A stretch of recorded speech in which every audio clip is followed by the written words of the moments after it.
Thank you very much for joining me. Truly appreciate all these CXOs who are sitting and watching this video. It's a phenomenal experience what we have gone through last financial year. Everyone, when the last financial year was just about to end, at least for companies like us, where the financial year ends on March, the lockdown started. And all of us absolutely were in the dark as to how, the next financial year, which was 1st of April, how are we going to, face that, and how exactly what is supposed to be happening, what is in it for us, moving forward.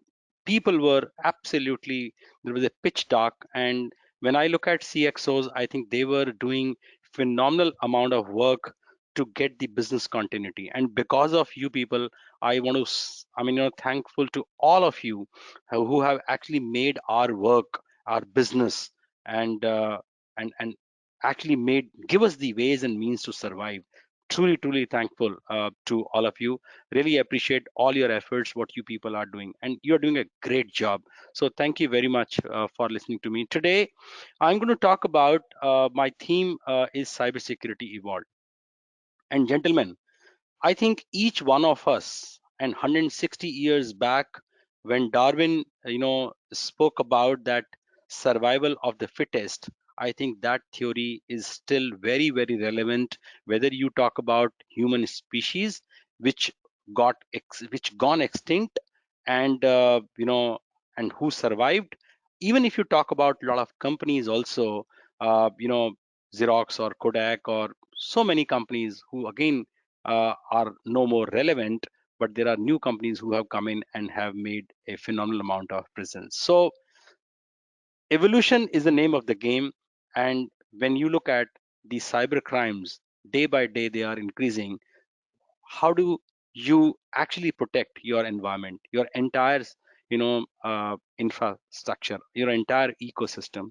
So I'm going to develop on a bit of subject on this, a bit of it on this subject, like when we talk about what is the threat landscape and how it is increasing. So I'm Sunil Sharma as Managing Director from, Sales for India and SAC Business for Sophos. I truly appreciate your presence, and let me start my presentation. So just to give you an idea in the threat landscape, I'm sure all of you are aware that we have 400,000 new malware per day. Can you imagine? This is all being researched by our Sophos labs, and out of that, 75% are just unique malware. Such such empty numbers of malwares and unique malwares. This is like crazy stuff which is happening, and cyber criminals are working on this. And if you look at the overall threat landscape, although ransomware looks to be 23%, but 51% of the organizations were hit by ransomware, and out of that 73% of their attack were successful. It's a huge data which is pointing it out, a big amount of volume and number of organizations which got hit, and what we need to deploy in our environment to keep our environment safe from such kind of attacks.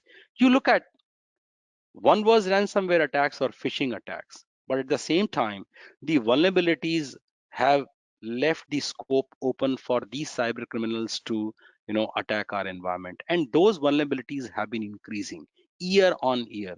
In 2020, it went up to the level of 17,800, which is a huge number, the number of vulnerabilities. And this source I'm talking about from NSIT, government, national vulnerability database. So this is a perfect source which is talking about so many vulnerabilities which do exist in our system.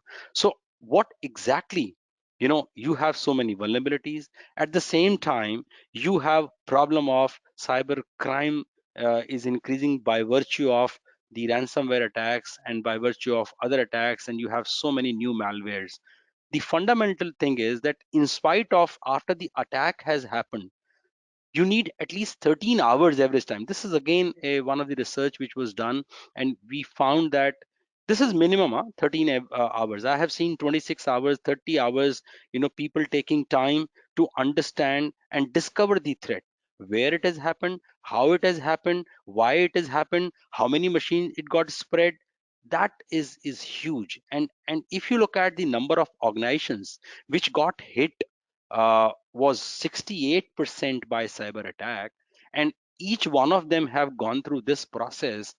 It is really worrisome for not only for me but the entire community, us vendors and you as CXOs, as to how do we resolve this. How the hell I can have a coffee time or a break time or my sleeping time just as normal the way I used to be earlier. So there is another thing which I also want to talk about, that a lot of people, when they looked at the new kind of malwares coming in, the new variants coming in, they thought it is the right time not only just to go for anti-ransomware solutions, but along with anti-ransomware solutions, we also need to add EDR as part of our deployment. Very good step which a lot of CXOs like you have taken, and people who are in the midst of taking this decision. But the fundamental point is, when the EDR is being deployed, there are reports, there are so many logs which are getting generated. There is someone who needs to have, one is the skill set in terms of reading all that and taking and prioritizing and taking an action plan based on that.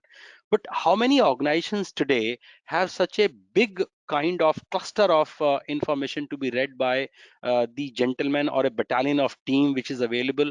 I i think that's a big challenge for all the organization, and experienced sales information is not being available. I just want to give you a very simple example which I always talk about, that why you as an organization need to look at the layered security kind of approach. So my idea is that I'm trying to showcase as to why layered security. So look at firewall. I'm sure each one of you will agree with me that even Google tells us that 80% of the data which is coming in is encrypted data, which is HTTPS. Okay. Now, if that is a encrypted data, then you need to have a firewall or a next generation firewall which can actually get you a visibility into that encrypted data. At the same time, you also need to have someone who is giving you a guidance, or in the cloud, the latest kind of ransomwares and their variants and their signatures, and that should be part of that next generation firewall. At the same time, the next generation firewall should be able to give you a application acceleration. So those are, let's assume that it's a firewall, it's a guard, one guard standing on, let's say, bank. Everyone, all of you are a bank. Why? Because you are a bank for data, precious data of your organization. Now, let us look at another guard which is on the endpoint side, and this guard has the capability not only just to understand the known threats, which is again based on signatures, but with the help of deep learning or artificial intelligence, able to find out which are unknown executables, and then anti-ransomware technology, anti-exploit technology, all that technology with the endpoint. Okay, now the point is, when this becomes part of a bank, and if these two gentlemen do not have a walkie-talkie, so what is going to happen if they have a walkie-talkie and if they do not? You need to imagine both these situations. So look at the endpoint. On the endpoint, you have this antivirus, deep learning, exploit prevention, behavior monitoring, which I spoke about, the pre-execution and the post-execution. So these are some it's a actually a picture which is talking about as to how synchronized security is going to help. So for example, someone is a intruder, and out of this, now it's been identified that who is the intruder. If you have a walkie-talkie to tell that, then you are able to identify that who is the intruder and tell the gate that, boss, please quarantine or isolate this person or isolate that machine. And that's where the synchronized security you know uh, plays a vital role, which means that there is a threat intelligence sharing happening between the endpoint and at the network at the gateway level. So this is what is the layered security, which a lot of people are trying to buy or trying to get into it. and a lot of people are just talking about, no, I have this problem, so I will buy this solution from X vendor. This problem, I will buy Y. I'm not denying that, that is also maybe a strategy of yours. But what is a better strategy in today's world is that one has to look at a layered security kind of approach and find out and identify by virtue of that who is the culprit amongst them. And apart from that, I think sometimes when I look at all of you people are busy in doing your business, and your business groups are absolutely phenomenally doing pretty well, but no one has the time to see that there is a battalion, there is a somebody who's equipped with all kind of tools, like someone is already equipped with a machine gun who can give you a solution. So I think that is what I would want you to look at, probably not just to go to the some kind of SOC or something. I have given you a picture of Sophos solutions. Just this is just not from the perspective that I'm here to sell, but I'm trying to tell you that on the next gen solution, you always need to have endpoint, which is anti-ransomware technology, and EDR along with it. But at the same time, you need to have a next generation firewall. Could be any brand, but on top of it, you need to have the third thing which I was trying to highlight was that when you are looking at buying EDR, if you have battalion of force to look and dwell into that subject, then you are okay and good to go. But if you don't, if you are 2 3 4 people kind of a team, then you must look at managed threat response, because that's the team which is a threat hunting team, and that skill set is not even available with the lot of SOC centers. So that is where companies like Sophos come into the picture, who offer you such kind of service, which is 24/7 monitoring your network and you having a sound sleep. At the same time, since you people have shifted a lot of your infra on the cloud, whether it is private cloud or a public cloud, I probably believe that you also need to understand whether people are working in sync. Like I have seen DevOps, working on their own, and cybersecurity, the CISO is not even aware that what exactly this guy is doing, and changing some configuration because of that vulnerability getting existing. So you need to have those visibility and compliance and response kind of stuff, and Cloud Optics is one of the option. I'm sure a lot of other vendors do that. So, but this is what I was trying to say, that next generation solution is the answer. And third, no, last but not the least, is the cybersecurity awareness amongst your organization. People should know, keep educating them. Very, very important for you to do that. And you need to take the today's infra in your environment as an ecosystem.